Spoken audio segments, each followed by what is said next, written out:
Hello दोस्तों, आज की इस वीडियो में हम बात करेंगे एब्डोमिनल एओर्टा एंड ब्रांचेस। तो एब्डोमिनल एओर्टा की ब्रांचेस कौन कौन सी है वो देखते हैं। तो देखिए, ये लेफ्ट साइड है और ये राइट साइड है। ये T12 है, L1, L2, L3, L4, L5, ये पूरा लेवल दिया गया है। सबसे पहले देखिए ये एओर्टा आ रही है। तो एओर्टा में देखिए सीलिएक ट्रंक यहाँ से ओरिजिनेट हो रही है, लेकिन उससे पहले देखिए इंफीरियर फ्रेनिक आर्टरी ओरिजिनेट होती है और इसी से सुपीरियर सुप्रारीनल आर्टरी ओरिजिनेट होती है। और उसके नीचे देखिए यहाँ पे मिडिल सुप्रारीनल आर्टरी ओरिजिनेट होती है और फिर ये सीलिएक ट्रंक है। सीलिएक ट्रंक के बारे में हम डिटेल से आगे बात करेंगे। और फिर उसके बाद ये है सुपीरियर मेजेंट्रिक आर्टरी और फिर उसके नीचे आप देखेंगे तो यहाँ देखिए रीनल आर्टरी यहाँ से ओरिजिनेट होती है। तो ये रीनल आर्टरी है और रीनल आर्टरी से ही निकलती है इंफीरियर सुप्रा रीनल आर्टरी। और फिर उसके नीचे डायरेक्ट एब्डोमिनल एओर्टा से ही गोनाइडल आर्टरी ओरिजिनेट होती है। और फिर देखिए L3 के लेवल पे इंफीरियर मेजेंट्रिक आर्टरी ओरिजिनेट होती है। और फिर यहाँ देखिए L4 के लेवल पे बाइफर्केशन होता है। देखिए यहाँ पे बताया गया बाइफोर्केशन, ताकि हमें याद रहे। बाइफर्केशन L4 के लेवल पे होता है। फिर ये लेफ्ट कॉमन इलियक आर्टरी और राइट कॉमन इलियक आर्टरी में डिवाइड हो जाती है। और यहाँ देखिए डायरेक्ट एब्डोमिनल एओर्टा से ही मीडियन सैक्रल आर्टरी निकलती है और राइट एक्सटर्नल इलियक आर्टरी ये हो गई और राइट इंटरनल इलियक आर्टरी दो ब्रांचेस में ये हुई, right external iliac artery, right internal iliac artery. और इसी तरह से लेफ्ट इंटरनल इलियक आर्टरी और लेफ्ट एक्सटर्नल इलियक आर्टरी।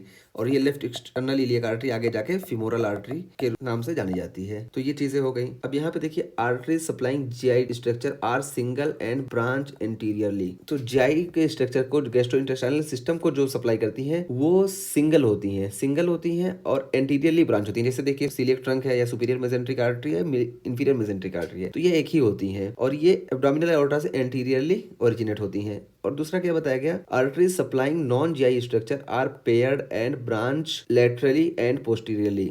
और जो नॉन जीआई स्ट्रक्चर को सप्लाई करती हैं वो पेयर में होती हैं। जैसे आप देखिए रीनल को सप्लाई जो कर रही है, देखिए एक ये है, एक ये है, तो ये पेयर में होंगी। और ये ब्रांच लेटरली एंड पोस्टीरियरली, ये देखिए लेटरल और पोस्टीरियर से ये निकलती हैं। चाहे आप गोनेडल आर्टरी देख लीजिए या रीनल आर्टरी देख लीजिए या ये फ्रेनिक या सुप्रारीनल, जितनी भी आर्टरी हैं। फिर उसके बाद बताया गया two areas of the colon have dual blood supply from distal arteries branches.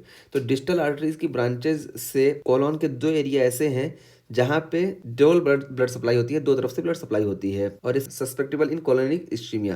तो देखिए सबसे पहले क्या है, स्प्लेनिक फ्लेक्सर।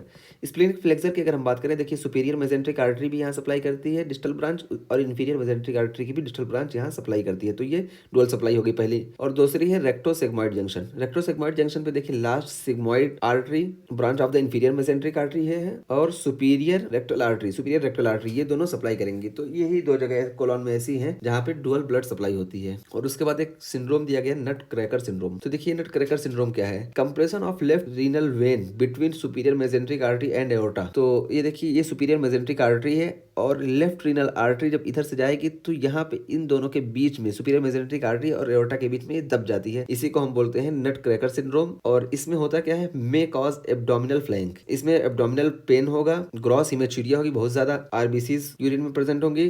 क्यों? From rupture of thin wall renal varicosities, और लेफ्ट साइड वेरिकोसील हो जाएगी। और उसके बाद दूसरी चीज क्या दी गई है, superior mesenteric artery syndrome. Superior mesenteric artery syndrome में क्या होता है, characterised by intermittent intestinal obstruction symptom. इसमें इंटेस्टाइन जो होती है ये ऑब्स्ट्रक्ट हो जाती है, ब्लॉक हो जाती है। क्यों? प्राइमरीली पोस्ट पेरेंडियल पेन, इसमें पोस्ट पेरेंडियल पेन होगा। और ये होता कब, when superior mesenteric artery and aorta compress transverse या थर्ड पोर्शन ऑफ ड्यूडेनम। ये ड्यूडेनम का जो ये थर्ड पोर्शन है, ड्यूडेनम देखिए यहाँ से शुरू, यहाँ ये थर्ड पोर्शन जो है ये सुपीरियर मेजेंट्रिक आर्टरी और एओर्टा के बीच में ये कंप्रेस हो जाता है, तब ऐसी चीज आती है। और typically occurs in condition associate with diminished mesenteric fat, जैसे लो बॉडी वेट या माल न्यूट्रिशन की कंडीशन में ऐसा होता है कि सुपीरियर मेजेंट्रिक आर्टरी और एब्डोमिनल एओर्टा के बीच में ड्यूडेनम दब जाती है, जिससे सुपीरियर मेजेंट्रिक आर्टरी सिंड्रोम देखने को मिलता है।